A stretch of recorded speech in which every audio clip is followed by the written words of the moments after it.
Social media பேஜஸை follow பண்ணுங்க.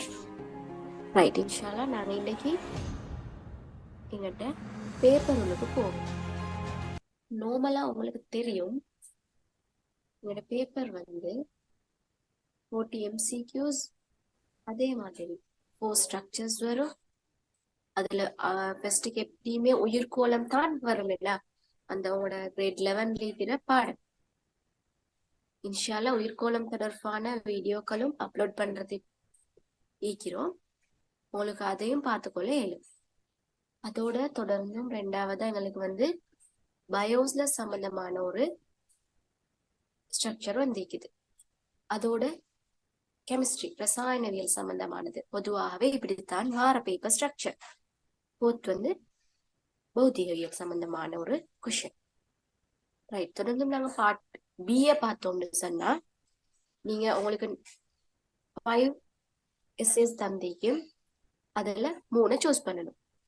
எப்படியுமே எங்களோட தொகுதிகள் இந்த ஒரு கொஷன் வாரதான். இப்போ லாஸ்ட் இயர் வந்து சமைப்பாட்டு தொகுதி வந்திருக்குது, அதே மாதிரி இளையம் சம்பந்தமா வந்திருக்குது, இயைஃபாக்கம் சம்பந்தமான கேள்விகள் வந்திருக்குது.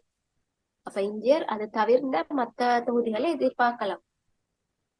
தொடர்ந்தும் அடுத்தது வந்திருக்குது எங்களுக்கு பல்பகுதியம். அதோட இது பொதுவா வாரது இந்த பல்பகுதியம் தாக்கம், சக்தி மட்ட வரைவு, அதோட இந்த வாயுக்கள் உற்பத்தி முக்கியமாக வர பாடம். இந்த வாயுக்கள் உற்பத்தி MCQ இல்லாட்டி ஸ்ட்ரக்சர் இல்லாட்டி எஸ்ஏ வாரத்துக்கு அதிக அளவான வாய்ப்புகள் இருக்கிற. நீங்க பொதுவா 2016 லாஸ்ட் இயர் வரைக்குமான பேப்பர்ஸை நீங்க பாத்தீங்கன்னா உங்களுக்கு விளங்கும். MCQ இப்போ லாஸ்ட் இயர் வந்துச்சுன்னா அடுத்த இயர்ல ஸ்ட்ரக்சர் வந்துச்சு. அப்படி ஏதோ ஒன்றை வச்சு வரக்கூடிய ஒரு பார்ட் தான் இந்த வாயுக்கள் தயாரிப்பு. தொடர்ந்தும் இந்த ஒளியியல் சம்பந்தமான கேள்விகள், அதே மாதிரி மின்னியல், ஓட்ட மின்னியல், அதோட வெப்பம், அதை தொடர்ந்து வந்து ஒரு பயாலஜியல் எஸ்ஏ வந்திருக்குது. அதே மாதிரி விசையோட சம்பந்தப்பட்ட ஒரு எஸ்ஏ, அதோட பிரித்தெடுப்பு. என்ன பிரித்தெடுப்பு இங்க வந்திருக்குதுன்னு சொன்னா, கடல் நீர்ல இருந்து கரையுப்பு. உங்களுக்கு வந்து இரும்பு பிரித்தெடுப்பு இருக்குது, காற்றெண்ணெய் பிரித்தெடுப்பு, அப்படி நிறைய பிரித்தெடுப்புகள் இருக்குது. அந்த பிரித்தெடுப்புகள் எல்லாம் மாறதுக்கு சான்சஸ் கூடும்.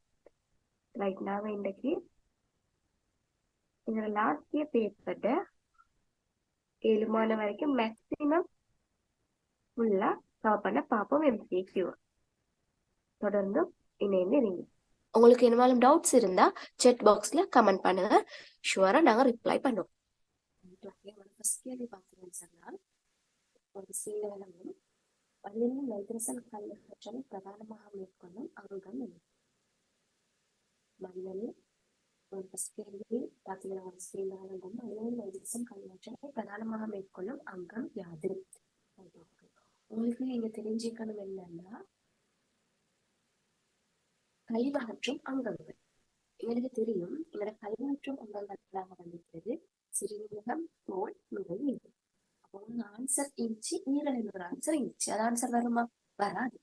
அடுத்தது அவனுக்கு கேட்டிருந்தது என்னன்னா, நைட்ரசன் கழிவகற்றாக்கம்.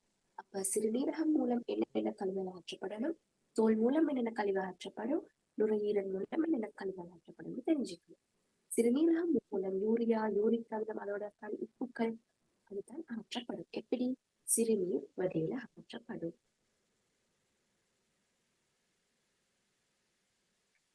அப்ப அதிக அளவு நைட்ரசன் கழிவுகளை அகற்றும் அங்கம் வந்து சிறுநீரகம். தோல்ல வந்து நீர், உப்பு, அதே மாதிரி சிறிதளவு நைட்ரசன் கழிவுகள். எங்களுக்கு கேட்ட பிரதானமாக தானே, அப்ப எங்களுக்கு ஆன்சர் வரணும். இல்ல, சிறுநீரகம் பிரதானமாக யாரு கழிவு அகற்றுவாரு? சிறுநீரகம். இந்த தோல்ல வந்து எப்படி கழிவுகள் அகற்றப்படும்? வியர்வை வடிவத்துல. தொடர்ந்தும் நுரையீரல்ல வந்து அகற்றப்பட்ட கழிவுகள் வந்து கார்பன் டை ஆக்சைடும் நீராவியமாக காணப்படுது. இப்போ உங்களுக்கு கழிவகற்றும் அங்கங்கள்ல உங்களுக்கு தெரியும், கழிவகற்றும் தொகுதிகள் வந்து இது உடம்புல பல தொழில்களை செய்யறதுக்காக வேண்டி அங்கங்கள் இணைய தொகுதிகளை உருவாக்கி இருக்குது. சிறுநீரகம் சொன்னா 2 சோடி சிறுநீரகங்கள் காணப்படும். அதுல வந்து உயர்வாகவும் அடுத்தது கொஞ்சம் கீழாகவும் இது வந்து இது இரண்டு சிறுநீர் அங்கம். தொடர்ந்து ஒரு சிறுநீர் பயணிக்கும் அதன் அதுக்கு சிறுநீர் பணி நடக்கும் சிறுநீர் ரகமொழித்தான் சிறுநீர் உற்பத்தி நடக்கும். சிறுநீர் பாலினூடாக சிறுநீர் பைய அது சிறுநீர் பை நிரம்பினதுக்கு பிறகு சிறுநீர் பையினூடாக சிறுநீர் வெளியேற்றப்படும். உங்களுக்கு தெரிஞ்சுக்கணும் இந்த சிறுநீர் பகர்ந்த கட்டமைப்பலகை யாருன்னா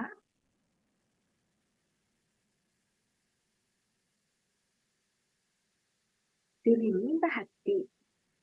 இது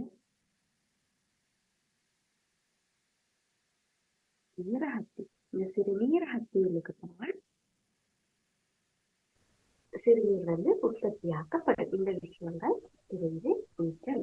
இதுதான் முதலாவது கேள்விகளும் தொடர். இரண்டாவது கேள்வி அமுக்கத்தின் அளவு. அமுக்கம் தொடர்பான வினாக்கள் வந்து உங்களோட யூடியூப் சேனல்ல அப்லோட் பண்ணப்பட்டிருக்குது. அந்த வீடியோ லிங்க் வந்து நான் டிஸ்கிரிப்ஷன்ல தருவோம்.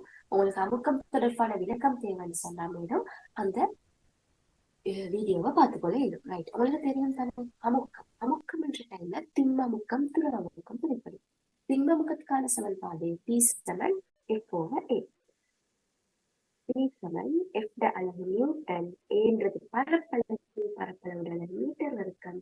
மீட்டர் வர்க்கம் மேல போனா நியூட்டன் மீட்டர் -2 வரும். இது அமுக்கத்தின் அளவு. அமுக்கத்தின் சர்வதேச அளவு கேட்ட பஸ்கல். அமுக்கத்தை கண்டுபிடிக்கிற பஸ்கல் அமுக்கத்தின்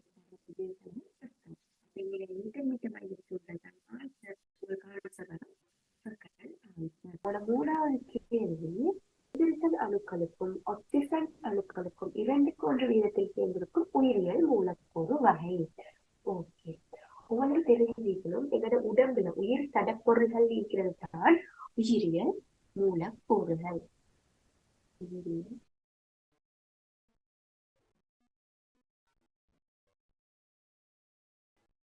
இது வந்து உயிரியல் மூலக்கூறுகள் வந்து 4 வகையான உயிரியல் மூலக்கூறுகள் காணப்படும். யார் யாரு? கார்போஹைட்ரேட், புரதம், இலிப்பிட்டு, நியூக்ளிக் அமிலம். இந்த 4 பேரை பத்தியும் தெரிஞ்சுக்கணும். ரைட், இப்ப நாங்க ஃபர்ஸ்ட் வந்து கார்போஹைட்ரேட் பத்தி பார்ப்போம். கார்போஹைட்ரேட் எடுத்தோம்னா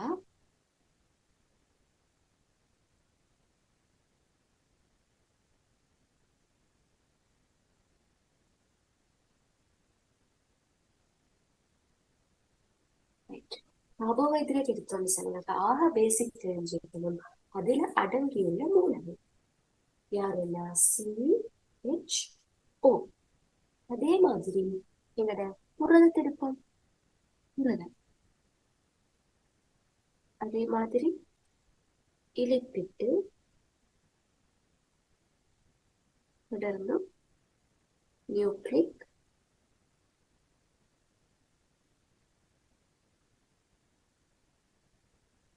அமிலம். கார்போஹைட்ரேட்டும் இலிப்பிட்லையும் காணப்படக்கூடிய மூலகங்கள் CHO. லிப்பிட்ல CHO. புரதத்துல காணப்படக்கூடியது CHON. சில வேளை S காணப்படும் கண்டம். நியூக்ளிக் அமிலத்துல காணப்படக்கூடியது CHONP. இதுதான் என்னடா காணப்படக்கூடிய மூலகங்கள். இதுல உங்களுக்கு தெரிஞ்சிருக்கணும் இதெல்லாம் சேர்வைகள். சேர்வைகள் என்ன? மூலகங்கள் ஒன்றிணைந்து உருவாகிறதுதான் சேர்வைகள். அதுலயும் அந்த மூலகங்கள் எப்படி சேரணும்? குறிப்பிட்ட விகிதத்துல சேரும். அந்த விகிதம் தான் ஹைட்ரஜனுக்கு ஆக்சிஜன் விகிதம் 2:1 காணப்படுது. இந்த இலிப்பிட்டுல வந்து ஹைட்ரஜனுக்கு ஆக்சிஜன் விகிதம் 2:1 காணப்படாது. ஆக்சிஜன் கூடவாக இருக்கும். அப்ப ஹைட்ரஜனுக்கு ஆக்சிஜன் 2:1 விகிதத்துல காணப்படக்கூடிய உயிரியல் மூலக்கூறு யாரு? கார்போஹைட்ரேட். நாங்க கார்போஹைட்ரேட் பத்தி கொஞ்சம் பார்ப்போம். கார்போஹைட்ரேட் எடுத்தோம்னு சொன்னா அதுல அடிப்படை கட்டமைப்பலகை யாரு? ஒரு வீடு ஒன்று எடுப்போம். ஒரு வீடு கட்டுறதுன்னு சொன்னா அது ஆகவே பேசிக்கான கட்டமைப்பு கட்டுறதுக்கு தேவை செங்கல். அப்ப வீட்டின் கட்டமைப்பாள செங்கல்.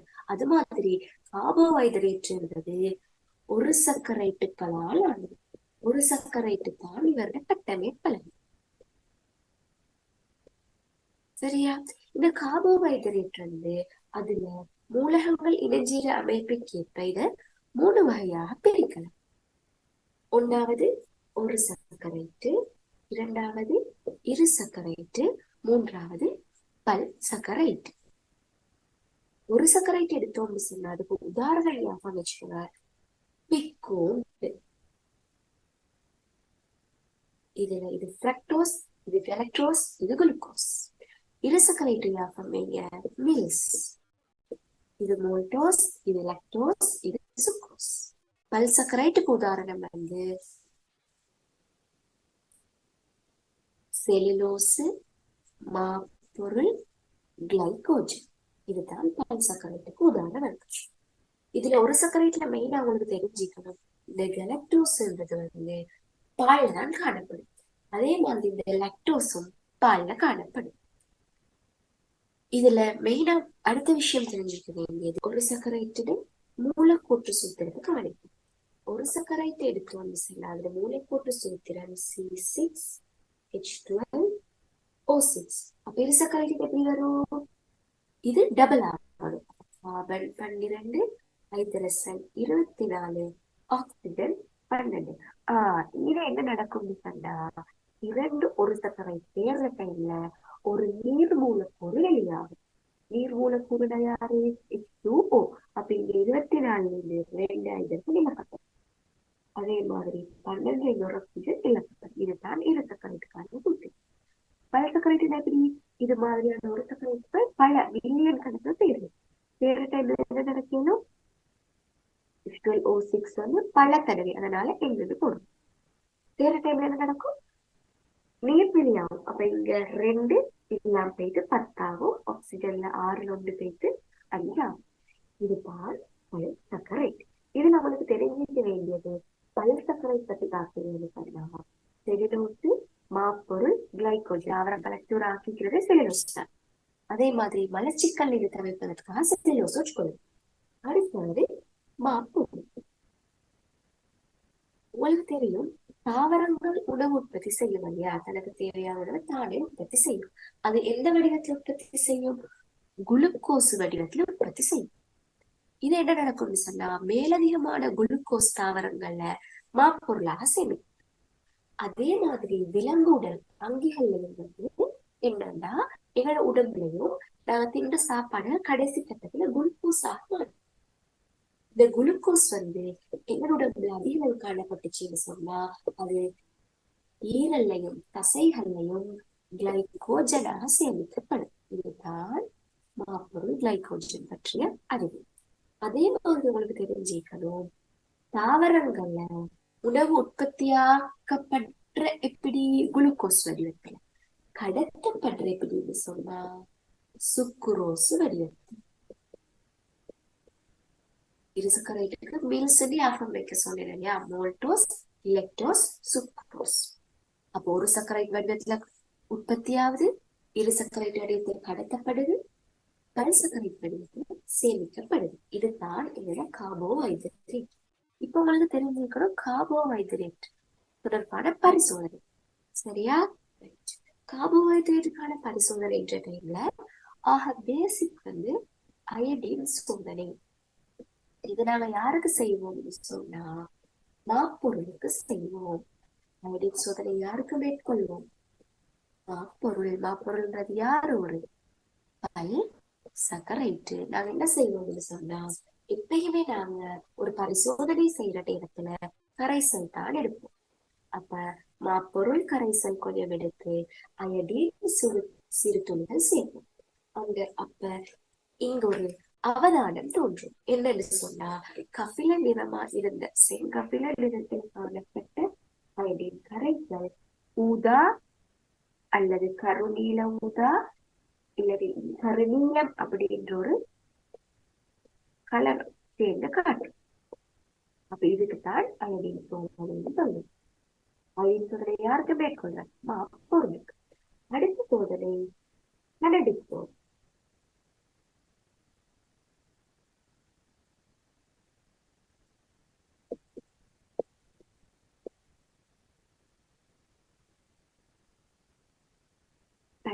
சோதனை யாருக்கு மேற்கொள்வோம் சொன்னா ஒரு சர்க்கரைட் என்ன செய்வோம்னா நாங்க ஒரு கொதிக்குழாயில இதுல ஒரு சர்க்கரைட் கரைசல் கொஞ்சம் அதுக்கு ஃபர்ஸ்ட்டுக்கு என்ன செய்வோம்னா பெனடிக்ட் A, B சேர்த்து அதுக்கு பிறகு இந்த கொதிக்குழாய நீர்த்தாளியில வச்சு வெப்பப்படுத்தும். இங்க நீர்த்தாளியில வச்சு வெப்பப்படுத்துறீங்கன்னு சொன்னா சமவெப்பம் கிடைக்கணும்ன்றதுதான். இப்படி வெப்பப்படுத்துற டைம்ல இங்க ஒரு நிறம் மாற்றம் வரும். அந்த நிறம் மாற்றத்தை தெரியாது வானவிலிருந்து நிலங்கள் இருக்கவே அதுல இது ரெண்டு நீக்காது. இப்படி ஒரு நிறம் மாற்றம் வரும். நீளம் பச்சையாக மாறும், பச்சை பசிய மஞ்சளாக மாறும், பசிய மஞ்சள் செம்மஞ்சளாக மாறும், செம்மஞ்சள் செங்கட்டி சிவப்பு நிறவியல் படிவ தரும். இதுதான் ஒரு சர்க்கரைட்டுக்கான பரிசோதனை. அடுத்தது நாங்க இரு சர்க்கரைட்டுக்கான பரிசோதனையை பார்ப்போம். இரு சர்க்கரைட் எப்படி உருவாகுது? இரண்டு ஒரு சர்க்கரைட்டுகள் இணைந்து தானே இரு சர்க்கரைட் உருவாகுது. இப்ப நாங்க என்ன செய்யணும்னு சொன்னா ஃபர்ஸ்ட்டுக்கு இரு சர்க்கரைட் கரைசல் எடுத்து அதுக்கு முதலாக அமிலம் சேர்க்கும். அதுல ஐதான ஹைட்ரோகுளோரிக் அமிலம் அல்லது ஐதான சல்பூரிக் அமிலம் சேர்க்கணும். சேர்த்து நான் என்ன செய்யணும்னா அந்த இரு சர்க்கரைட்டை ஒரு சர்க்கரைட்டா உடைச்சிட்டாரு. இப்ப என்ன செய்யணும்னு சொன்னா நான் என்ன செய்யணும்னு சொன்னா இந்த அமிலம் சேர்க்கப்பட்ட இந்த கொதிக்குழாய நீர்த்தாளில வச்சு வெப்பப்படுத்திட்டு வெப்பப்படுத்திட்டு என்ன செய்யணும்னு சொன்னா இதுக்கு பிறகு இரண்டாவது ஸ்டெப்ல சோடியம் இருகார்பனேட் சேர்க்கும். சேர்ப்பதற்கான காரணம் என்னன்னு சொன்னா இங்க கரைசல் அமிலம் சேர்க்கப்பட்டதுனால அமில கரைசலா மாறிடுச்சு. அதனால நடுநிலையாக்கணும்னா ஒரு அமிலமே நடுநிலையாக்கணும் அவங்களுக்கு தெரியணும், காரம் சேர்க்கணும். அதனால தான் இந்த காரத்தை சேர்க்கணும். அதுக்கு பிறகு நான் என்ன செய்யறேன்னு சொன்னா இப்ப இந்த இரு சர்க்கரைட் ஒரு சர்க்கரைட்டா உடைக்கப்பட்டுட்டு இதற்கு பிறகு B யாராலும் உத்தர சேர்த்தீங்கன்னு சொன்னா கலர் சேஞ்ச் வரும். இரு சர்க்கரை கரைசலாக இருந்துச்சுன்னு சொன்னா கலர் சேஞ்ச் வரும். எப்படி சேஞ்ச் ஆகுது? இதுல இது ரெண்டும் வராது. ப்ளூ கிரீனாவும் கிரீன் எல்லோ ஆரஞ்சா ரெட்டா இதுதான் இரு சர்க்கரைட்டுக்கான பரிசோதனை. நாங்க கொஞ்சம் இதோட புரத இழுப்புக்கான பரிசோதனைகள் பத்தி பார்த்துட்டு போவோம். புரத பரிசோதனைக்கு பேர் என்ன தெரியுமா?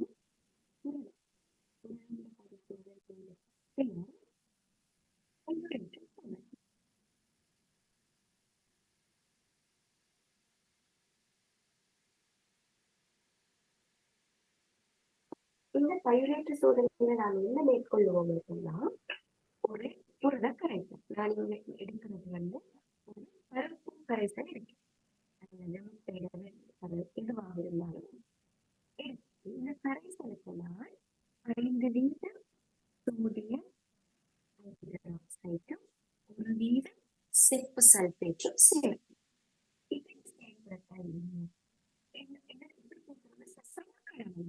இது 5 மில்லிலிட்டர், இது 5 மில்லிலிட்டர். மாற்றம் வரும் அல்லது மாற்றம் சிவப்பு ஊதா அல்லது கடும் மாற்றம் வரும். ஓகேயா? ரைட். அப்ப நாங்க ஃபர்ஸ்ட் பார்த்தோம் ஐடி சோதனை யாருக்கு செய்து மாப்பொருளுக்கு, அனலிக் சோதனை பார்த்தது ஒரு செகண்ட். அதே மாதிரி பயிரேற்று சோதனை ஒரு டைம். இப்ப நம்ம வீட்டுக்கு வரும்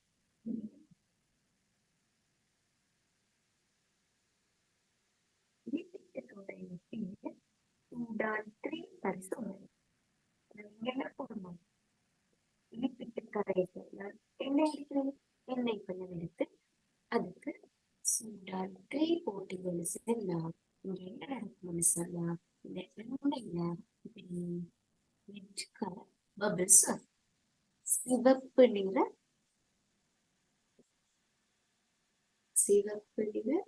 எண்ணெய் கூலங்கள் வர்றதை அவதானிக்க கூடியதாக காணப்படும். இதுதான் கிரிட்டிகல்ஸ். கிரிட்டிகல்ஸ் சரியா? அடுத்தவங்களுக்கு காவலில வாழ்றது நீர், அதுக்கெல்லாம் சில சில கிரிட்டிகல்ஸ் இருக்குது. செக் பண்ணி குளோரின், ஆர்கன், பொட்டாசியம், கல்சியம். இதுதான் இந்த ஆவர்த்தன அட்டவணை. இந்த ஆவர்த்தன அட்டவணை நம்மளுக்கு தெரியும். இதுகள் கூட்டங்கள். இது முதலாம் கூட்டம், இரண்டாம் கூட்டம், மூன்றாம் கூட்டம், நான்காம் கூட்டம், ஐந்தாம் கூட்டம், 6, 8ஆம் கூட்டம். இதே மாதிரி இது முதலாம் ஆவர்த்தனம், இரண்டாம் ஆவர்த்தனம், மூன்றாம் ஆவர்த்தனம், நான்காம் ஆவர்த்தனம். இப்ப உங்களுக்கு அணுவின் கேட்டாங்கன்னா வெப்பவை அலுமினியம்ல அணுவின் கேட்கலாம். அப்ப நீங்க என்ன செய்யணும் சொன்னா, அலுமினியம் எத்தனாவது இடத்துல இருக்குதுன்னு பாருங்க. அலுமினியம் 2, 10, 11, 12, 13. அப்ப எத்தனாவது இடத்துல இருக்குது? 13. அதுதான் விடாது. அப்ப அலுமினியம் 13. மெக்னீஷியக்குது இனிமே நம்மளுக்கு 24 தண்ணி இருக்குது. அணுவின் எத்தனை? 12. அப்ப 12, 24. இப்படித்தான் ஒரு நியம குறியீடு எழுதுறது. ஓகேயா? அடுத்த விஷயம் உங்களுக்கு தெரிஞ்சுக்கணும். அணு நடுநிலையான அணு, அதே மாதிரி அணு. நான் சோடியத்தை எடுத்தேன்னு சொன்னா இது ஒரு நடுநிலையான அணு. நடுநிலையான அணுக்கள்ல அணு எண் புரோட்டனுக்கு சமன் மாதிரி புரோட்டன் எலக்ட்ரானுக்கு சமனாக காணப்படும். அதே இது பாருங்க, இது என்ன ஒரு அயன். அயன்ன்ற டைம் எப்படின்னா ஒரு ஏற்றம் வந்துருக்கு. இங்க வந்தது நேரேற்றம். இது ஒரு நேர் அயன். இங்க அணு எண்ணும் புரோட்டனும் சமன். ஆனா புரோட்டன் எலக்ட்ரானுக்கு சமன். ஏண்டா இந்த பிளஸ் ஏற்றம் வந்தது அப்படின்னா ஒரு எலக்ட்ரான் மறையேற்றம் உள்ள ஒரு எலக்ட்ரான் அகற்றப்பட்டது. அதனால நேரேற்றம் வந்தது. சோடியத்துடைய அணு எண்ணத்துக்கு 11. அப்ப புரோட்டான் எண்ணிக்கை எத்தனை? அதுவும் 11. அதே மாதிரி எலக்ட்ரானும் 11ஆக காணப்படும். ஆனா சோடியம் பிளஸ்ல புரோட்டான் 11, எலக்ட்ரான் எத்தனை? ஏ. காரணம் சோடியம் பிளஸ். அது ஒரு எலக்ட்ரானை அகற்றி இருக்குது. சரியா? அதே மாதிரி நாங்க மறையேற்றம் உள்ள அயன் பார்த்தோம்னு சொன்னா, மறையேற்றம் உள்ள அயன் எலக்ட்ரான்களை ஏற்றி இருக்குது. நோமலா குளோரினை பார்ப்போமே. குளோரின் இது ஒரு குளோரின் அணுவின் 17. ஆகவே புரோட்டான்களின் எண்ணிக்கை 17, எலக்ட்ரான்களும் 17. நியூட்டன் எப்படி கண்டுபிடிச்சது? குளோரின் திண்மம் 35.5. அப்ப எப்படி கண்டுபிடிக்கிறது? 35.5 சமன் புரோட்டான் பிளஸ் நியூட்ரன். 35.5 புரோட்டான் 17. அப்ப கழிப்படும் நியூட்ரன் வரும். அப்ப நியூட்ரன் வரும் 5, 5, 5, 18.5. இப்படித்தானே வர போதும். உங்களுக்கு இப்ப இங்க குளோரின் மைனஸ் எலக்ட்ரான் எண்ணிக்கை கேட்டா இப்படி எழுது. குளோரின் மைனஸ் என்ற டைம்ல ஒரு எலக்ட்ரான் ஏற்கப்பட்டிருக்குது. மறையினா கூடிக்குது எலக்ட்ரான். இந்த எலக்ட்ரான் அந்த மறையேற்றனை. அப்ப குளோரினுக்கு எப்படி எழுதுவீங்க? ஒரு எலக்ட்ரானை கூட்டி. அப்ப 18 எலக்ட்ரான்கள் காணப்படுது. ரைட்டா? அடுத்தது உங்களுக்கு தெரிஞ்சுக்கணும். இதுல எலக்ட்ரான் நிலையமைப்பு எழுதுறோம்.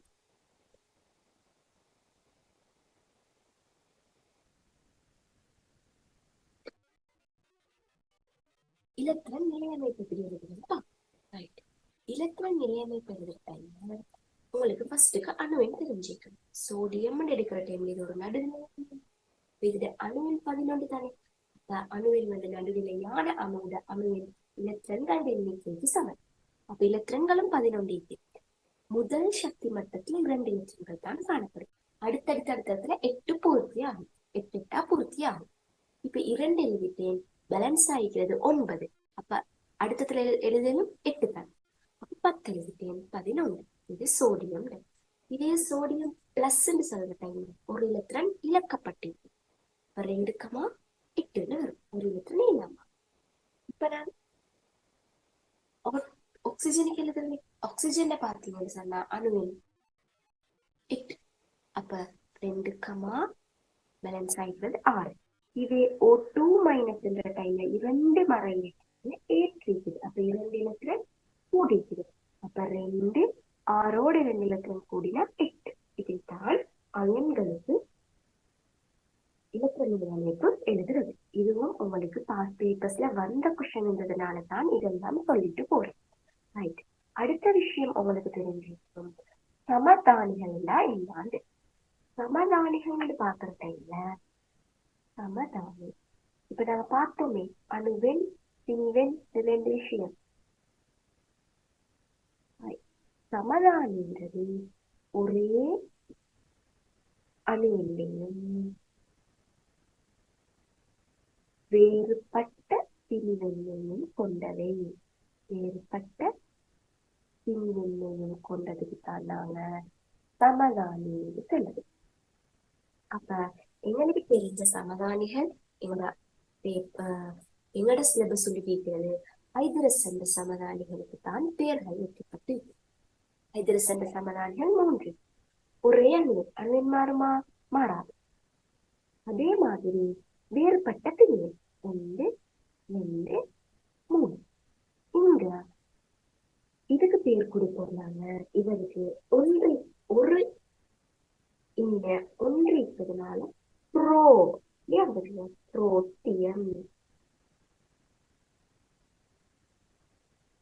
இவர் 2 அப்ப 2 டுட்ரியம்.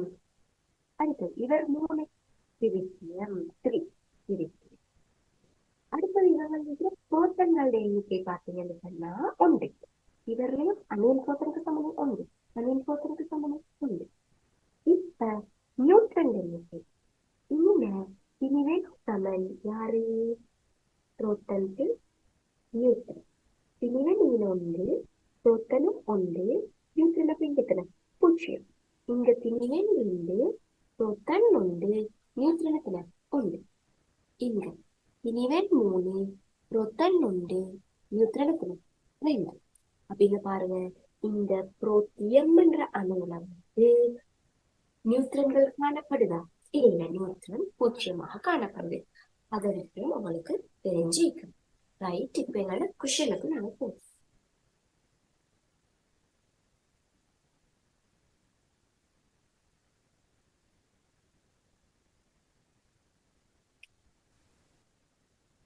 ரைட்.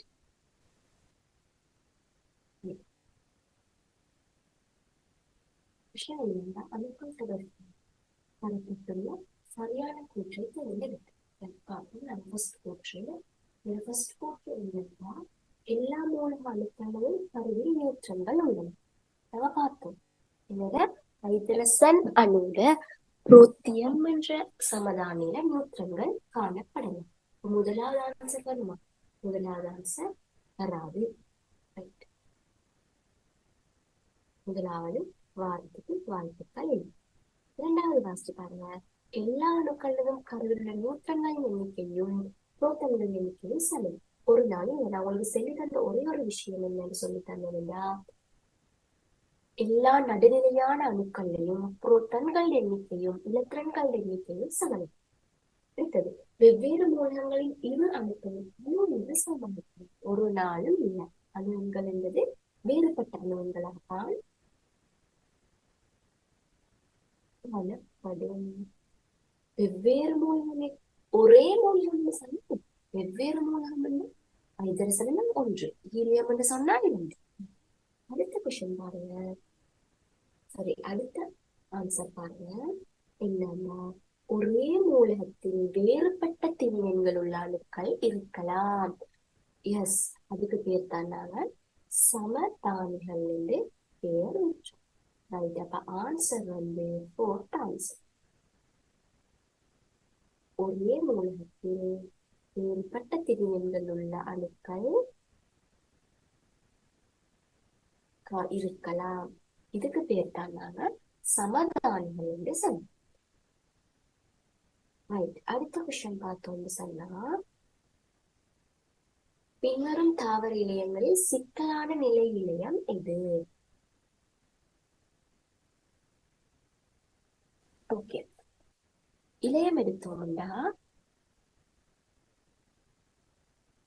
இலையங்கள்னா என்ன? பழங்கள் ஒன்றிணைந்து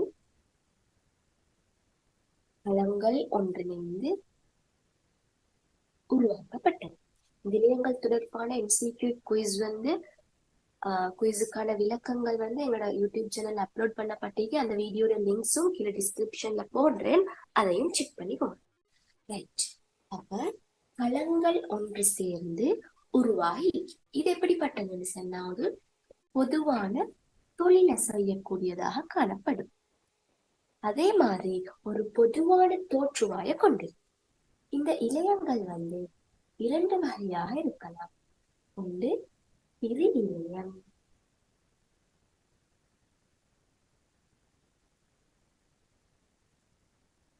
அடுத்தது நிலை இலையம்.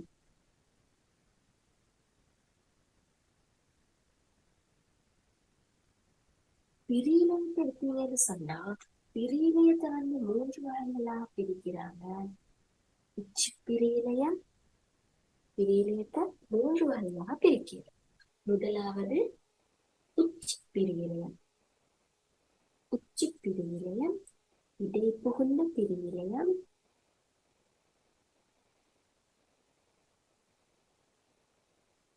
அடுத்தது பக்க பிரியிலையம். இந்த கொஸ்டின் நிலை இலையம் சம்பந்தமான. நிலை இலையத்தை இரண்டு வகையாக பிரிக்கலாம். எளிய நிலை இலையம், எளிய நிலை இலையம், அதே மாதிரி சிக்கலான நிலை இலையம்.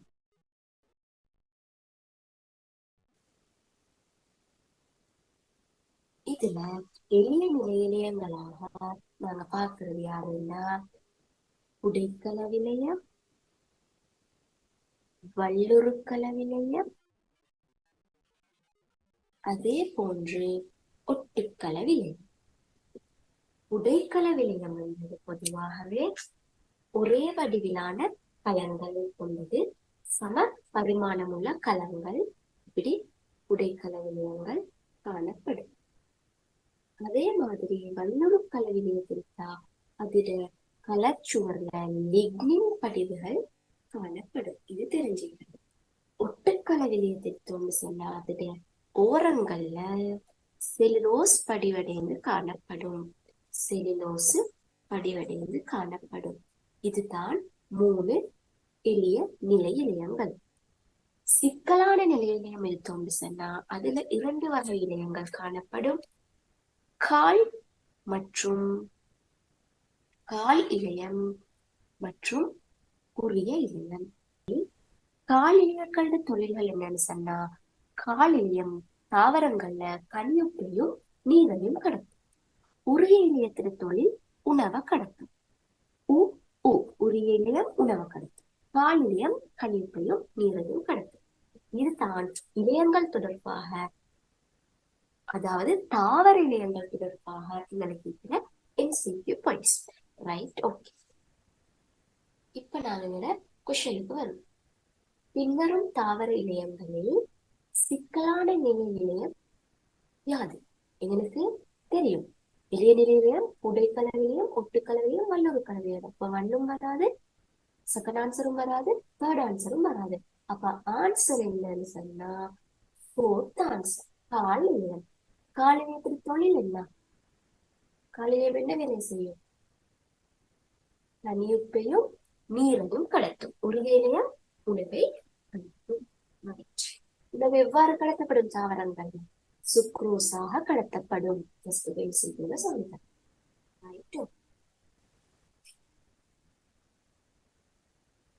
நெக்ஸ்ட் கொஸ்டின் என்னன்னு சொன்னா மின்னோட்டம் சம்பந்தமானது. உங்களுக்கு தெரியும். Next question sixth.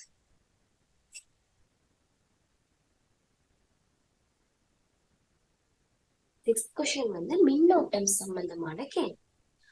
உங்களுக்கு தெரியும் மின்னோட்டங்கள்ல இப்படி ஒரு மின்னோட்டம் உருவாகும்.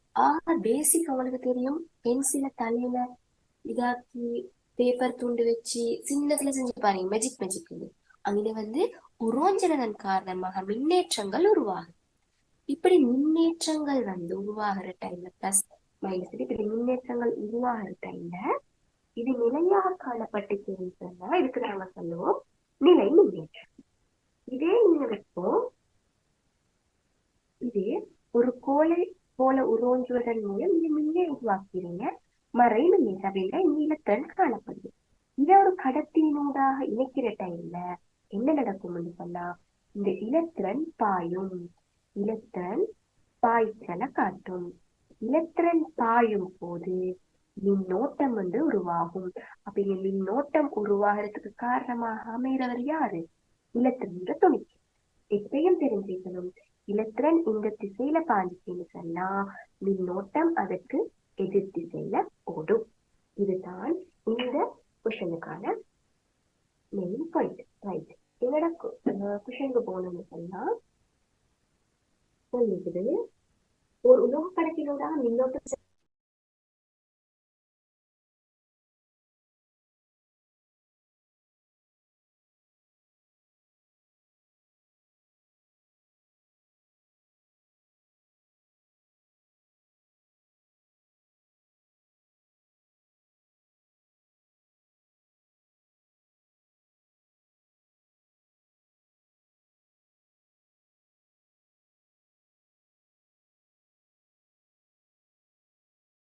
உங்களுக்கு அடுத்த கேள்வி 7வது கேள்வியில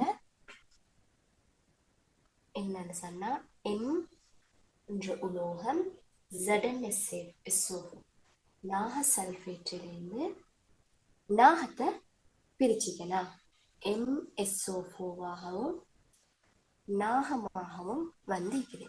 இங்க என்ன செஞ்சுக்குதுன்னு சொன்னா எம் என்ற மூலகம் SO4 சல்பேட் என்ற அயனை அவரோடு எடுத்துக்கொண்டிருக்கிறார். அப்படின்னா இந்த ஒருத்தர் இன்னத்தரோடு ஈக்கிற டைம்ல அவரை பிரிச்சு எடுக்கிறன்னு சொன்னா இவர் எப்படிப்பட்டவர் ஆயிக்கணும்? நல்ல பவரானவர் ஆயிக்கணும். யாரை விட? சேந்தீரால விட பவரானவர் ஆயிக்கணும். இதுக்கு தான் உங்களுக்கு இந்த பவர், இந்த விஷயங்கள் பார்க்கறதுக்கு தான் உங்களுக்கு தாக்க வீத தொடர் ஞாபகம் வைக்கணும். தாக்க வீத தொடர் எழுதுற டைம்ல தாக்க வீத தொடர் எழுது கண்மணி, potassium, sodium, calcium, magnesium, aluminium, நாகம், இரும்பு, SN, PB, ஐதரசன், இரசம், AG, பிளாட்டினம், ஏழு பொன். இதுதான் எங்களோட தாக்க வீத தொடர். தாக்க வீத தொடர் பொதுவாகவே மேலிருந்து கீழ் நோக்கி பார்க்கிற டைம் தாக்க வீதம் குறைந்து செல்லும் குணங்களை தான் வடிவமைக்கப்பட்டிருக்குது. அதனால தான் நாங்க பொன்ல ஆபரணங்கள் செய்யறோம். ஏன் மங்குது இல்லையா? அப்ப தாக்க வீதம் கூடிய மூலகம் எதுன்னு கேட்டா பொட்டாசியம், தாக்க வீதம் குறைந்தது பொன். சரியா? ரைட். இப்ப பாருங்க, இவர் ZnSO4 சேர்ந்தீரத்தை பிரிச்சிருக்கிறாரு எம். அப்ப எம் எப்படிப்பட்டவர்? நாகத்தை விட தாக்குதிறன் கூடியது. இதுதான் நாகம். நாங்க இப்ப செக் பண்ணணும் எங்களோட ஆன்சர்ஸ்ல நாகத்தை விட தாக்குதிறன் கூடியவங்க ஈராங்களாண்டு. ரைட், ஆன்சர்ஸ் பார்ப்போம். ஆன்சர்ஸ் பாத்தீங்கன்னு சொன்னா செட் போய்க்குது. செட் நான் மார்க் பண்றேனே, வருமா? நாகத்தை விட தாக்குதிறன் கூடவா? இல்ல, தாகத்தை கீழே இருக்குது. அப்ப தாக்குதிறன் குறைவு, செப்பு வராது. அடுத்தது இரும்பு இருக்குது. இரும்பும் பாருங்க, நாகத்தை விட தாக்குதிறன் குறைவு, கீழே இருக்குதே, அப்ப இரும்பும் வராது. அடுத்த ஆன்சர் மெக்னீசியமும் பிபி இருக்குது.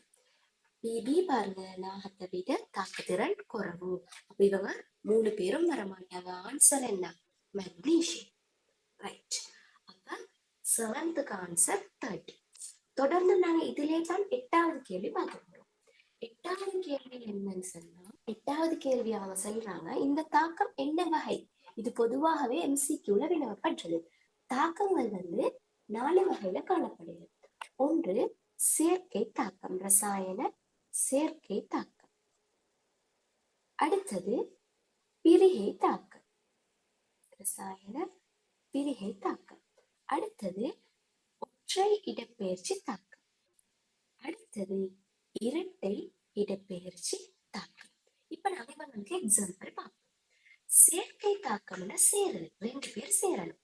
ஏயும் பியும் இணைந்து சி என்ற புதிய ஒரு சேர்வை உருவாக்குது. பிரிகை தாக்கம் என்றால் ஏ என்ற சேர்வை பிரிந்து பி சி என்று புதிய ஒரு சேர்வை உருவாகுது. ஒற்றை இடப்பெயர்ச்சி என்ற டைம்ல ஒத்தர் இடம்பெயர். அப்ப இங்க என்ன நடக்கும்னு சொன்னா ஏ சியோட சேருவாரு, பி தனியாகிடுவார். இதுதான் ஒற்றை இடப்பெயர்ச்சி தாக்கம். அடுத்தது இரட்டை இடப்பெயர்ச்சி தாக்கம். அப்படின்னா ரெண்டு பேருமே எக்ஸ்சேஞ்ச் ஆயிக்கோங்க. ஏ பியோடையும் பி சியோடையும் இணைகிறது. அப்ப உருவாகும் ஏடி பிசி. அப்ப இரண்டு பேர் இடம்பெயர்ந்தா இரட்டை இடப்பெயர்ச்சி, ஒத்தர் இடம்பெயர்ந்தா ஒற்றை இடப்பெயர்ச்சி. இங்க பாருங்க, இங்க ஒத்தர் இடம்பெயர்ந்து காணப்படுது. அப்ப இது என்ன தாக்கம்? ஒற்றை இடப்பெயர்ச்சி தாக்கம். அப்ப நாங்க அதாவது கொஸ்டினுக்கு விட வந்துச்சு மெக்னீசியம். தொடர்ந்தும் 8 மேற்குறித்த ரசாயன சமன்பாடு எத்தாக்க வகைக்குரியது. எத்தாக்க வகை கண்டுபிடிச்சோம், ஒற்றை இடப்பெயர்ச்சி. எத்தாக்க வகைக்குரியது மேற்குறித்த இரசாயன சமன்பாடு எத்தாக்க வகைக்குரியது. நம்ம கண்டுபிடிச்சோம் என்ன தாக்கம்? ஒற்றை இடப்பெயர்ச்சி தாக்கம். சரியே, ரைட். அடுத்தது 9th கொஸ்டின். இந்த 9th கொஸ்டினை பார்த்தீங்கன்னு சொன்னா உங்களுக்கு நார்மலா தெரியும்,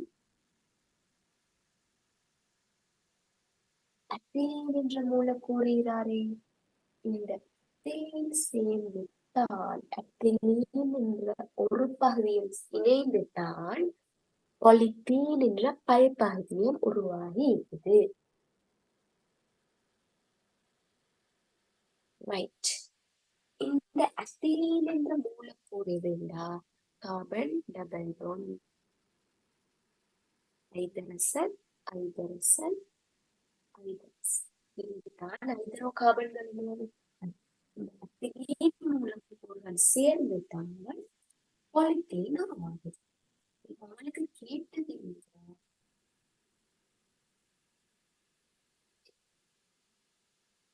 இது இந்த இணைகிற டைம்ல இந்த டபுள் பாண்ட் உடைக்கப்படும்.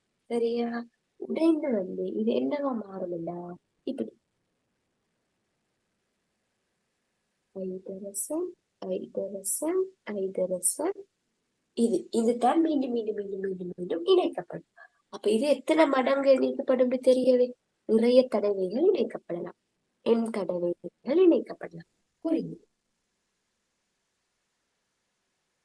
இது வந்து பல்பகுதியும், இங்க வந்து இந்த இதுதான் இதுதான் மீண்டு வரும் அழகு பொழுது. ஆன்சர் உங்களுக்கு இது வரும், செகண்ட் ஆன்சர்.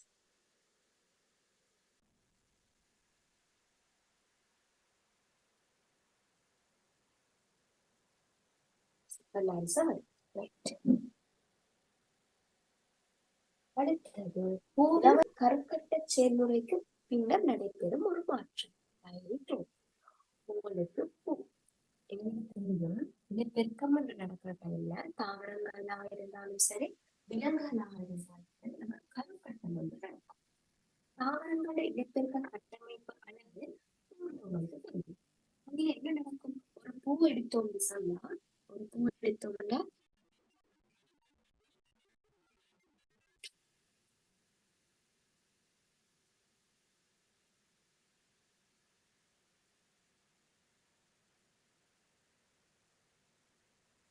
இப்படி இதழ்கள் காணப்படும்.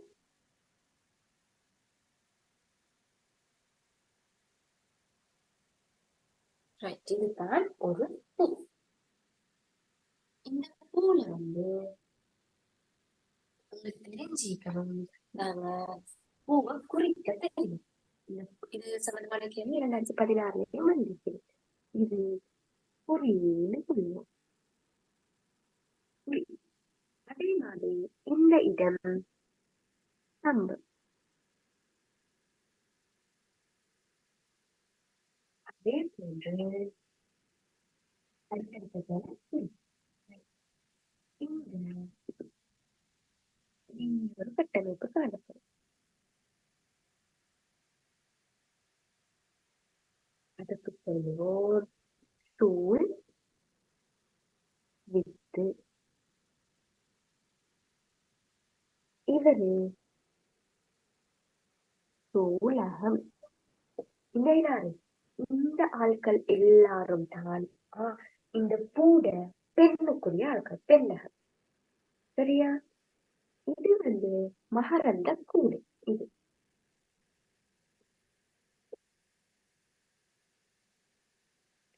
இது இல்லை. ஓகே, இவரு வந்து அள்ளி. இந்த இடத்துல யாரு பூல பச்சை கலர் ஆயிட்டாரு, அதுக்கு புள்ளி. இந்த புள்ளி அள்ளிகள வேலை பொதுவாகவே இந்த அள்ளி வந்து நிறம் பல நிறங்கள்ல காணப்படும். இதை என்ன செய்யணும் சொன்னா பூச்சியில கவரும். பூச்சியில் கவரப்பட்டால் நடக்கும் மகரந்த சேர்க்கை நடக்கும். அதுதான் இந்த அள்ளிட வேலை. அப்புறம் என்ன அள்ளி அழிக்கிறேன் அது அள்ளி அந்த வேலை செய்யும். அதே மாதிரி போர் பாதுகாக்கிற தொழில்களையும் மேற்கொள்ளும்.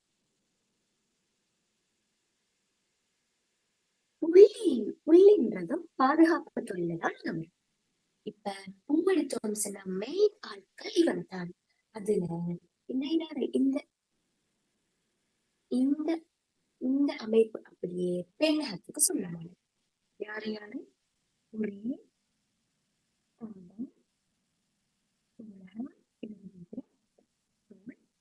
விட்டு இதை பெண்ணுக்கு கொள்ளணும்.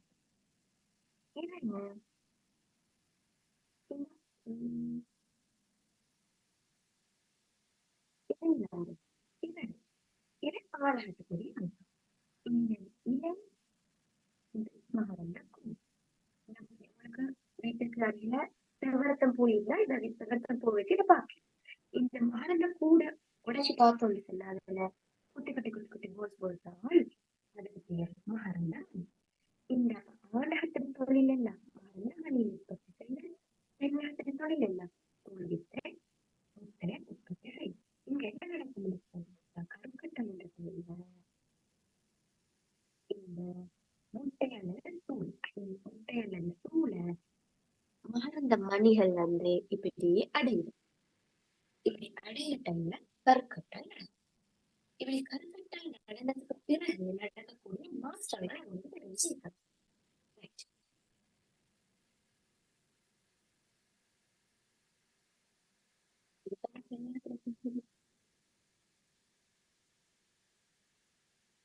இதுல யாரு வாராரு? மகரந்த மணிகள் வாராரு. இப்ப என்ன நடக்கும்னு சொன்னா பழமொழி யோசிங்களே, வெளித்தோண்டு அதுதான் இவரு. இது யாரு?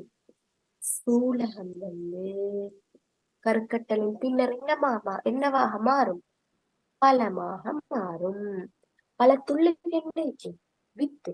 அப்ப இந்த சூழ் வித்து என்னவா மாறும்? இந்த சூழ் வித்து வித்தாக மாறும். அதே மாதிரி சூலகத்தை சுத்தி ஒரு சூலக சுவர் காணப்படும். இந்த சூலக சுவர் சுற்றுக்கணியமாக மாறும். பூவில் இருந்த ஏனைய பகுதிகள் புள்ளி, அள்ளி, குறி, கேசரம் எல்லாம் எதிர்ந்து விடலாம். அப்படி இல்லையா காணப்படக்கூடியதாகவும் இருக்கலாம். இப்ப உங்களுக்கு கொஸ்டின் வருது.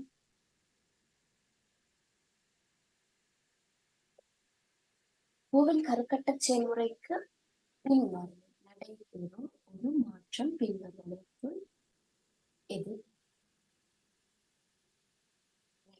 சூலகம் சுற்றுக்கணியமாக மாறுதல். சிவனி இல்ல, சூலகம் என்னவாக மாறும்? பலமாக. ஒன்னார் ஆன்சர் வருமா? மாறாது. அடுத்தது வந்து சூழ் வித்துக்கள் வித்துக்களாக மாறும். சூலகம் பழமாக மாறும். சூலகத்துள்ள இருக்கிற சூழ் வித்து வித்தாக மாறும். ஆன்சர் எத்தனாவது? Second answer. பார்க்கும் புள்ளிகள் வித்துறையாக மாறும். இல்லைன்னா அண்டிகள் புள்ளிகள் பொதுவாகவே என்ன நடக்கும்? அது உலர்ந்து விளங்குகிறது. அடுத்தது கவசம் சுற்றுக்கணியமாக மாறும். இல்லை, யாரு சுற்றுக்கணியமாக மாறுறது? சூழல் சுவர்த்தால் சுற்றுக்கணியமாக மாறும். Right, okay. அது இப்ப நம்ம அடுத்த கொஸ்டினுக்கு வரும். 13th question.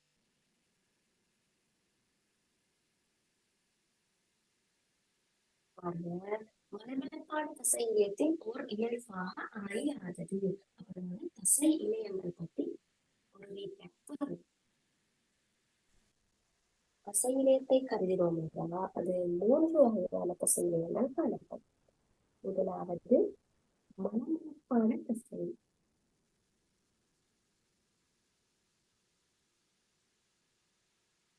அடுத்தது வன்கூட்டு தசை.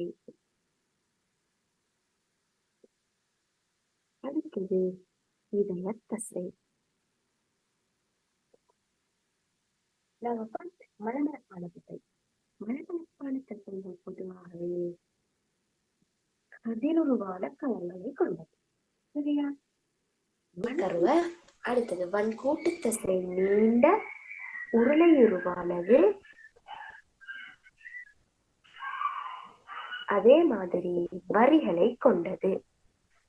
இதயத்தசை நீண்ட உருளையுருவானது. அதே மாதிரி வரிகளை கொண்டது.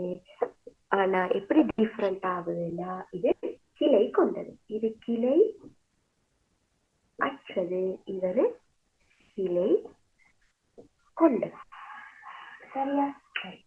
இப்ப இவங்களோட இயக்கம் சம்பந்தமாக பார்த்தா இவர்ல வரி காணப்படுறதா இல்ல, இதெல்லாம் டிஃபரன்ஷியேட் பண்ணி உங்களுக்கு இவர் இயக்கம் பார்த்தோம்னா இச்சை இன்றியது. அப்படின்னா 2 இயக்கங்கள் காணப்படுற இச்சைக்குரியது, இச்சை இன்றியது. இச்சை இன்றியதுண்டா தானாக இயங்கிட்டு.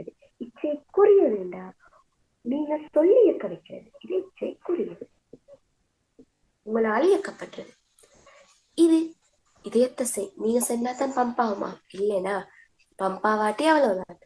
இது இச்சை இன்றிய இயக்கம். ரைட். அடுத்தது கலைப்படைகிறது பத்தி பார்ப்போம். இதயத்தசை கலைப்படையுமா? ஒரு கலைப்படைஞ்சா அவ்வளவுதான், ஆல் அவுட். இதயத்தசை ஒரு போதும் கலைப்படையாது. இவர் கலைப்படையும். இவர் விரைவில் கலைப்படையாது. இதுதான் தசைகள். இப்ப இதோட கேள்வி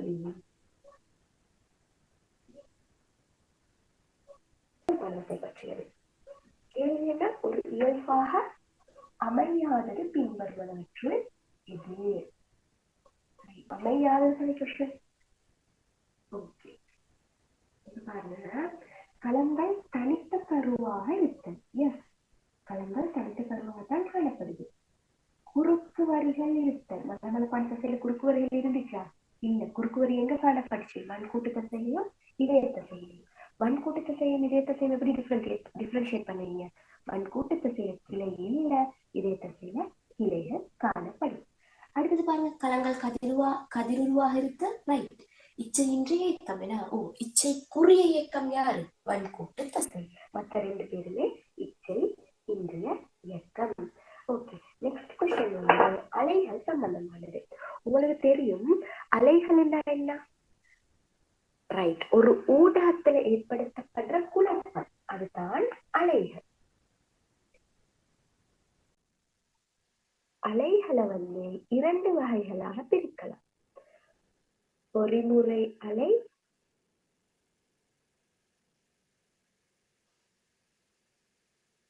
மின்காந்த அலை.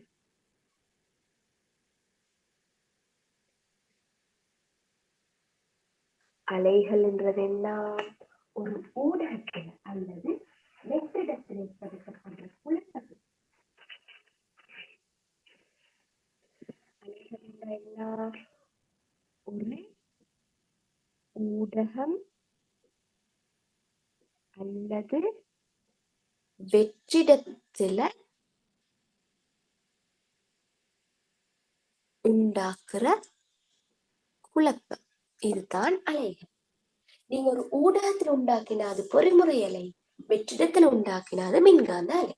அப்ப பொறிமுறை அலைகளுக்கு ஊடகம் கட்டாயம் அவசியம். மின்காந்த அலைகளுக்கு ஊடகம் அவசியமா? ஊடகம் அவசியம் இல்லை. சரியா? பொறிமுறை அலைகள் காக்குற டைம்ல யார் யார் வருவாங்கடா? குறுக்கலை,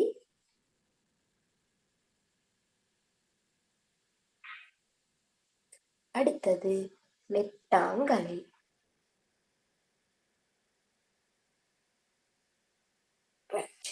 இப்ப பாருங்க, குறுக்கலைன்றது எப்படின்னா, உங்களுக்கு தெரியும் அலைகள் என்ற டைம்ல எங்களோட துணிக்கைகளுக்கு இடையில ஏற்பட்ட குழப்பம் தானே. இந்த துணிக்கை எப்படி என்ன நடக்கும்னு சொன்னா, மேலையும் கீழையும் அசையும். துணிக்கையோட திசைக்கு செங்குத்தாக அலைகள் பயணித்தால் அது குறுக்கலை, துணிக்கைகள திசைக்கு சமாந்தரமாக அலைகள் பயணித்தால் அது நெட்டாங்க அலை. மின்காந்த அலைன்ற டைம்ல இங்க மின் புலமும் காந்த புலமும் சம்பந்தப்படும். மின்புலம் அப்படின்னு சொன்னா என்னன்னா, மின் ஏற்றங்கள் அதுக்கு மத்தியில காணப்படுற புலத்தை மின்புலம். காந்த புலமண்டா சந்தா இல்லண்டா, காந்த புலத்துக்கு மத்தியில ஏற்படுற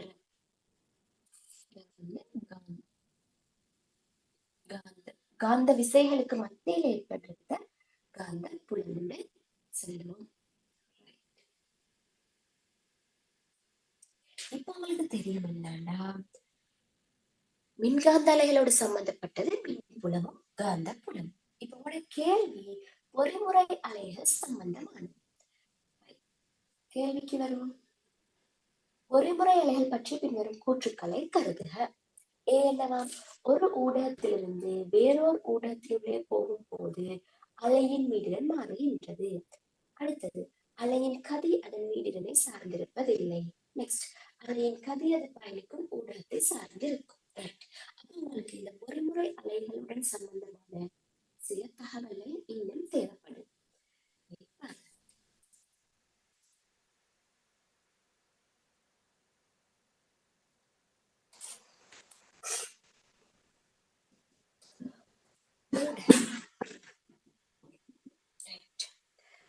இனி உங்களுக்கு தெரிஞ்சிக்கணும் மீடிடன்னா என்ன. அடுத்தது கதி என்று சொன்னா என்ன. அடுத்தது இது ரெண்டும் தெரிஞ்சாலே மெயினா போதும். ரைட், பாருங்க. இனி எனக்கு தெரியும் ஒரு துணிக்கை என்ன நடக்கும்னா, அலைகள் உருவாகிற டைம்ல துணிக்கை அதிரும். துணிக்கை அதிர்ந்த என்னண்டா, மேல பேய்த்துட்டு இப்படி திரும்ப கீழே வந்து திரும்ப இப்படி பேய்த்துட்டு இப்படி போகும். இதுதான் ஒரு துணிக்கையிட பூரண அலைவுன்னு சொல்லுவோம். மீடிடன் என்னன்னு சொன்னா, இந்த பூரண அலைவு பூரண அலைவிக்குதே. மீடிடன் என்னன்னு சொன்னா, ஒரு செகண்ட்ல இந்த குறித்த துணிக்கையிட மேற்கொள்ளும் பூரண அலைவுகளின் எண்ணிக்கை தான் மீடிடன்.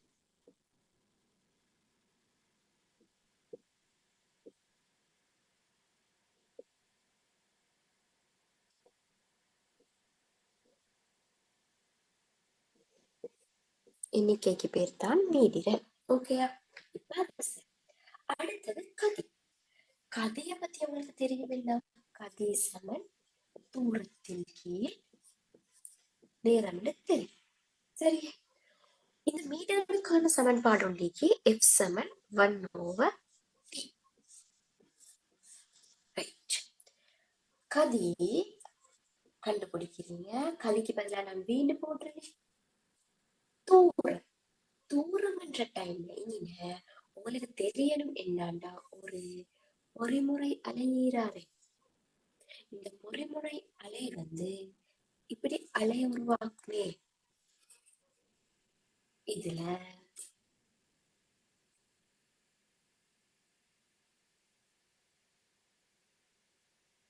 எங்களுக்கு இதுல இடப்பெயர்ச்சிக்கும் தூரத்துக்குமான வரைவு வரைய தெரியும். ஃபர்ஸ்ட் அப்ப நாங்க ஃபர்ஸ்ட் இதை வரைஞ்சு பார்ப்போமே. இப்படி வரைகிற டைம்ல இந்த மேலையிறாரு இவருக்கு பேர் முடி, இவருக்கு பேர் தாலி.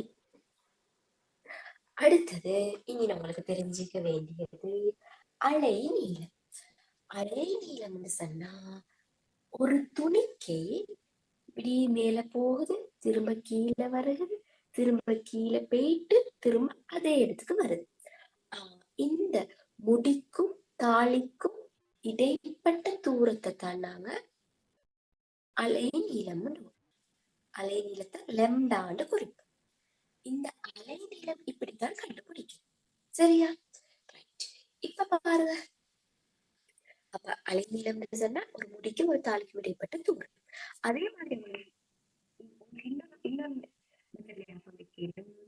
இப்படி இந்த அலைகளோட இயல்புகள் இப்படி அலைய வரைகிற டைம் ஒரு ரவுண்ட் வார வந்தா அது அலைய அந்த அந்த செக்ஷன் இதை துண்டை நினைச்சா பிந்தி நீங்க அலை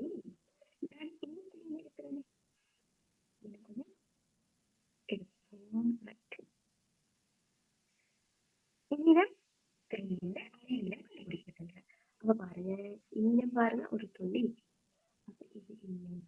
திரும்ப எங்க வரும் இந்த துணிக்க அதே இடத்த வந்தடையிற அந்த இடம் அதுதான் அலை நீளம். இதுவும் சேர்ந்து இப்படி வந்து ஃபுல்லா போகும். இது இப்படி ஃபுல் வட்டம் அப்படி உருவாக்கக்கூடிய இடத்துல இருக்கு. அது உங்களுக்கு சிம்பிளா ஞாபகம் வைக்கிறது சரி. அப்படி இல்லையா ஒரு துணி ஒரு இடத்துல இருந்து அந்த துணிக்கு திரும்ப அதே இடத்துக்கு வரக்கிட்ட வர தூரம் இதுதான் அலை நீளம். அப்ப ஒரு துணிக்கு இடம் பெயர்ந்த தூரத்தை நாங்க எதுல கொடுப்போம்? அலை நீளத்துல. அப்ப இன கதி சமன் வி சமன் தூரத்துக்கு பதிலா என்ன போடணும்? அலை நீளம். நேரத்துக்கு பதிலா என்ன போடணும்? இங்க எனக்கு எஃப்ன்றது 1/Tக்கு சமன். அப்ப T யாருக்கு சமன்? 1/Fக்குனா அது தெரிஞ்சுக்கணும். நேரத்துக்கு பதிலான Tயை போடு. இப்ப V Saman lambda by T ஏனா இந்த by T நான் lambda 1/Tன்னு எழுதுறேன். 1/Tன்னு எழுதினா 1/Tக்கு பதிலா எனக்கு என்ன போடணும்? V சமன் lambda F. அப்ப எனக்கு இதிலிருந்து கதிக்கு ஒரு சமன்பாடு எடுக்கலாம். V சமன் F lambda ஒரு சமன்பாடு எடுக்கலாம்.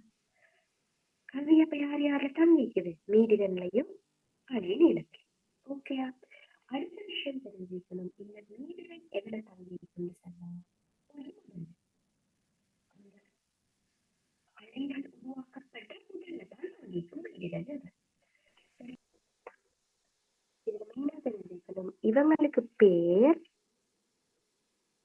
சடத்துவ வாயு. இந்த பேர்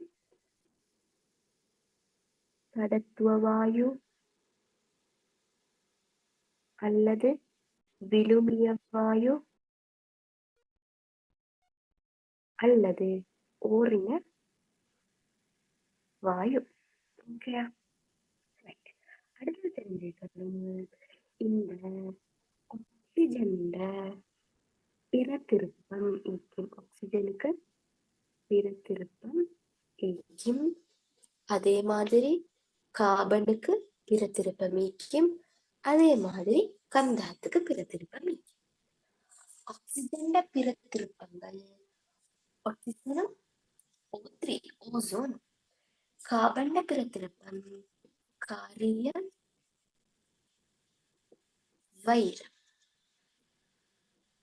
கந்தகத்திர பிறத்திருப்பம் பளிங்குருவான கந்தகம் பளிங்குரு அற்ற கந்தகம். சரியா? இதுல காரியம் தெரிஞ்சிக்க வேண்டியது, காரியம் மின்னை கடத்தும். வைரம் பற்றி தெரிஞ்சிக்க வேண்டியது, கண்ணாடிய வெட்டுறதுக்கு பயன்படும். வெட்ட பயன்படும்.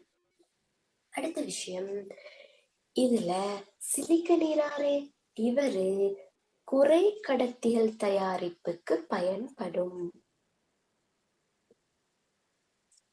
அடுத்தது எங்களோட மக்னீசியம் மக்னீசிய பால் உற்பத்தியில பயன்படும். இந்த விஷயங்கள் கொஞ்சம் தெரிஞ்சீங்க செஞ்சுட்டு போக இயலும். சோடியம் பொன் மஞ்சள் நிற விளக்கு அதுல பயன்படும். சரியா? அதே மாதிரி சோடியம் தண்ணீர்ல மிதந்தவாறே தாக்கம் அடையும். Right, okay.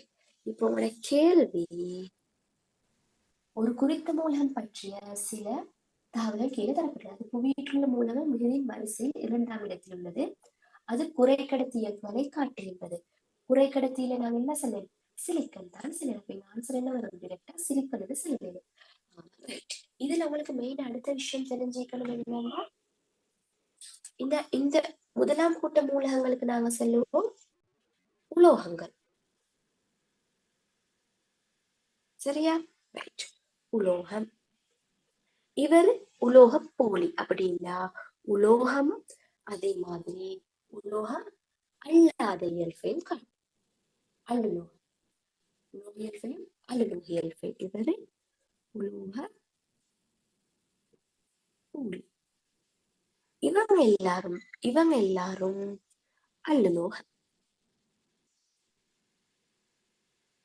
இந்த விஷயங்கள் தெரிஞ்சுக்கணும். ஓகே, நாங்க ஆல்மோஸ்ட் 15 MCQக்கான விளக்கம் 15 வரைக்கும் விளக்கம் பார்த்துட்டோம்.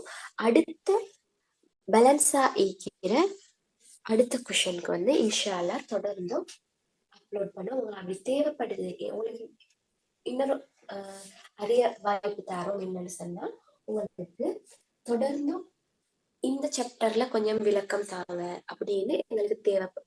இதுல எங்களுக்கு ஒரு வீடியோ இருந்தா நல்ல, இந்த சாப்டரை கொஞ்சம் எக்ஸ்பிளைன் பண்ணுங்க அப்படின்னு உங்களுக்கு என்ன சரி சாப்டர் சீன்ஸ்னு சொன்னா எங்களுக்கு கமெண்ட் பண்ணுங்க. நாங்க இன்ஷா அல்லாஹ் ஏழுமான அளவு எங்களோட வீடியோஸை குயிக்கா அப்லோட் பண்ண பாக்குறோம். அதே மாதிரி எங்களோட யூடியூப் சேனலை சப்ஸ்கிரைப் பண்ணி எங்களோட வீடியோஸ்க்கு லைக்ஸ் தாங்க. அப்பதான் எங்களுக்கும் ஒரு இன்னும் வீடியோ போட்டு உங்களை என்கரேஜ் பண்றதுக்கான இது வரும். வீடியோவை மட்டும் பார்க்காம அதே மாதிரி மற்றவங்களுக்கும் ஷேர் பண்ணுங்க. ஜஸாக்கல்லாஹ் ஹைர்.